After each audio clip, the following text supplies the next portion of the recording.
Welcome to Science for You channel. So in this video we are going to discuss about some fundamental concepts of coordination chemistry. If you like this video, please share and subscribe this video. Thank you.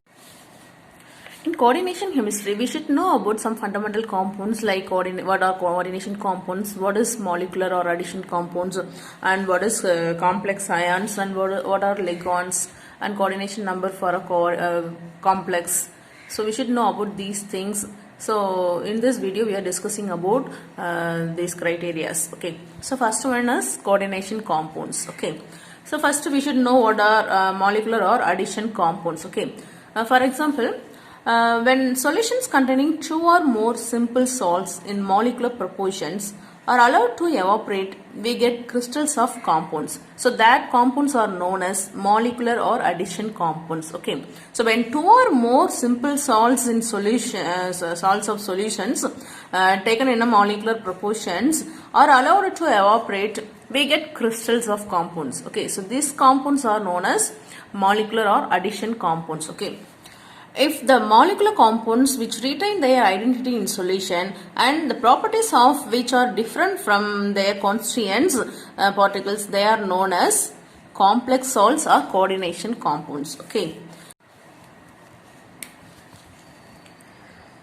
For example, when solutions of FeCN2 and KCN are mixed together and evaporated to give potassium ferrocyanide, that is K4FeCN6 compound, and this compound in aqueous solution does not give test for FeCN, Fe2 plus and Cn minus ion, but gives the test for FeCN6 4 minus, that is ferrocyanide ion. This only gives so then the compound is said to be coordination compounds or complex salts. Okay, so this molecular compound retain their identity in solution. In solution it gives the two ions for K plus and FeCN6 4 minus. Then it allows to evaporate. It also retain its original identity. Okay. So, but the properties of this compound is different from their constituent particles. Okay. So that's why it is known as coordination compound. Next, complex ions. So complex ions are an ion formed by the union of simple anions or neutral molecules or connected to the central metal atom or ion by coordinate bonds. That ion is known as complex ions. For example, potassium ferrocyanide, here FeCN6 4 minus is a complex ion.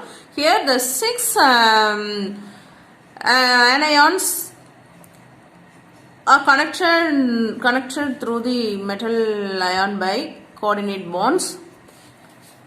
So which is shown in this figure. So the central metal ion is Fe2 plus, which is connected by 6 Cn minus ions by coordinate bonds. Okay. So this square bracket portion is known as coordination sphere. So here it behaves as a single unit, not as a Fe2 plus and Cn minus ions. The whole complex ions, the whole portion is behaves as a single unit. Okay. For example, CONH3 3 plus ion, this is also one of the complex ion. So it is also behave as a single unit, not as CO3 plus and NH3 ions. Okay.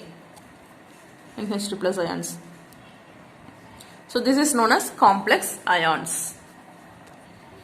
Next one is ligands. So we know that ligands have the capability of donating pair of electrons to the central metal atom or ion, forming a coordinate bond. That is known as ligands. It may be anion or neutral ion. Okay, it may be anion or neutral molecule that have the capability to donate an pair of electrons to the central metal atom or ion, forming a coordinate bond. Okay, so that ion is known as ligands. Okay, so it can be classified into 3 types. They are monodentate ligands, bidentate ligands, and polydentate ligands. Okay, so in previous video we were discussing this ligands briefly. Next one is coordination number. Coordination number means the maximum number of ligands can be coordinated to the central metal atom or ion is known as coordination number. For example, taking potassium ferrocyanide, here the central metal ion is metal atom is Fe2 plus. It should be coordinated by 6 Cn minus ligands. Okay, so that's why the coordination number 6 Cn minus ions are connected to the metal atom through a coordinate bond. Then the coordination number for Fe2 plus is 6. Okay, 6 is the coordination number for this Fe2 plus ion in potassium ferrocyanide complex. Okay, so coordination number means maximum number of ligands can be connected to the central metal atom or ion is known as coordination number. Next one is oxidation number. So oxidation number is defined as the number of units of charge that the central atom seems to possess in a molecule or ion is known as oxidation number. Okay, so number of units of charge of the central metal atom is known as oxidation number. For example, oxidation number for this complex potassium ferrocyanide, the oxidation number of Fe is 2 plus. Okay, so how will we calculate the oxidation number? We should be explained in this. For example, oxidation number for this complex ion is, so amine group has 0 units of charge. Okay, so consider the oxidation number of cobalt is X because we don't know the oxidation number for X. Here the oxidation number for an amine group is 0. Okay, so X plus 0 is equal to the complex ions unit charge is 3 plus. Okay, so now 6 amine group are present, should be multiplied by 6, so the answer is 0. So now the X plus 0 is equal to 3 plus. Now the X value becomes 3 plus. Okay, now the coordinate oxidation number for cobalt is 3 plus. Okay, so in this complex ion, the central metal atom is cobalt. Here it has the oxidation number of 3 plus, which will be calculated by this method. Okay, so for example, we'll take another example. Fe Cn6 4 minus complex ion. Here the metal atom is Fe. So it should be considered as oxidation number of this ion atom is X. The coordination, the oxidation number of Cn is minus 1. So 6 Cn minus ions are present here. So that's why it will be multiplied by 6.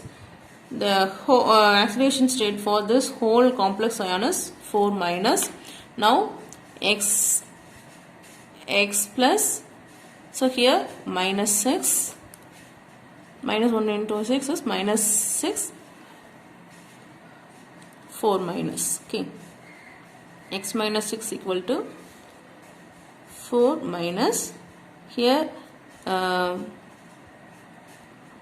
so this will be 6 minus 6 goes there, then plus 6 minus 4. Then the oxidation state for Fe is plus 2 oxidation state. That's why Fe2 plus. Okay.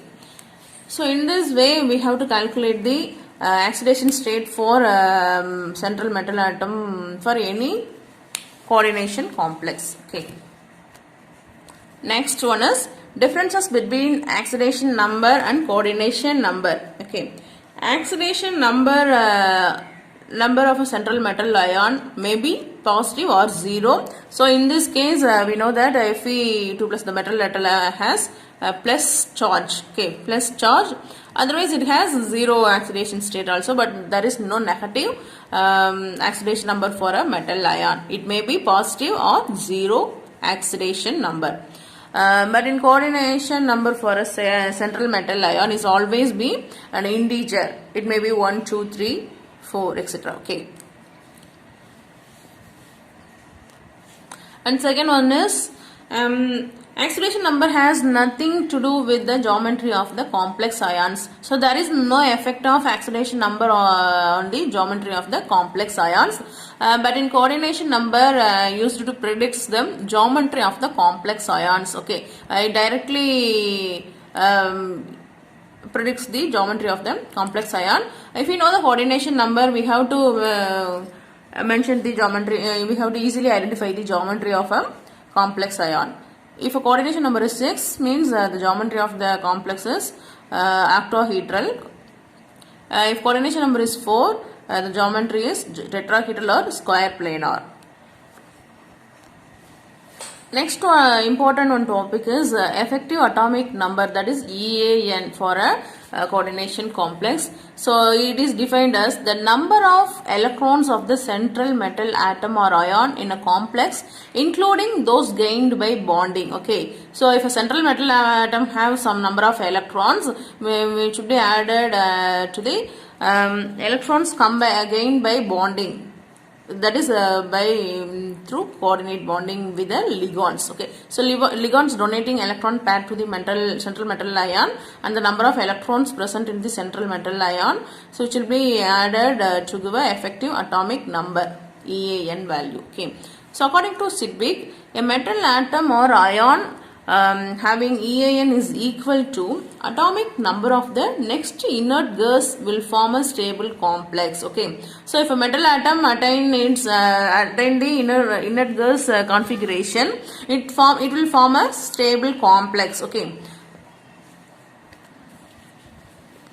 we can easily calculate the EAN for any metal atom in a coordination complex. For example, EAN of CO3 plus in CONH6 3 plus can be calculated as follows. The atomic number of Gopal is 27, so it will be equal to number of electrons. That is, we know that atomic number may be defined as number of protons, number of electrons or number of protons. Okay, so here if atomic number of Gopal is 27 means it is equal to number of electrons. Okay, CO3 plus, if it lost 3 electrons, then the coordination electrons of CO3 plus is 24. Okay, so here in CONH6 6 ligands are present in this complex. Each ligand donate 2 electrons, that is pair of electrons to the central metal atom. Here the 6 ligands are there. Totally 2 into 6, 12 electrons are gained by CO3 plus ion by coordinate bond. Okay, so totally EAN of CO3, that is effective atomic number for CO3 plus is the combination of 24 plus 12, that is not 24 and 12, totally 36. EAN for CO3 plus is 36. So we shall be equal to the atomic number of next inert gas krypton. Krypton's atomic number is 36. It's an inert gas. If Gopal 3 plus attains this inert gas configuration, it forms a stable complex. Okay, that's why EAN helps to find out the whether the complex forming stable or not. We can easily find it. Okay. So in this calculation, we have easily calculate the EAN of any complex complex ion. Okay, so EAN means number of electrons present in central atom or ion plus gaining the number of electrons gaining by coordinate bonding. Okay, EAN is applied to carbonyls also, except vanadium CO6. Vanadium hexacarbonyl, except vanadium carbonyl, metal carbonyls obey EAN rule effectively. This is because of the fact that the metal atoms are in the zero oxidation state, which obeys EAN rule. Okay, so except vanadium carbonyl. Please share and subscribe this video. Thank you.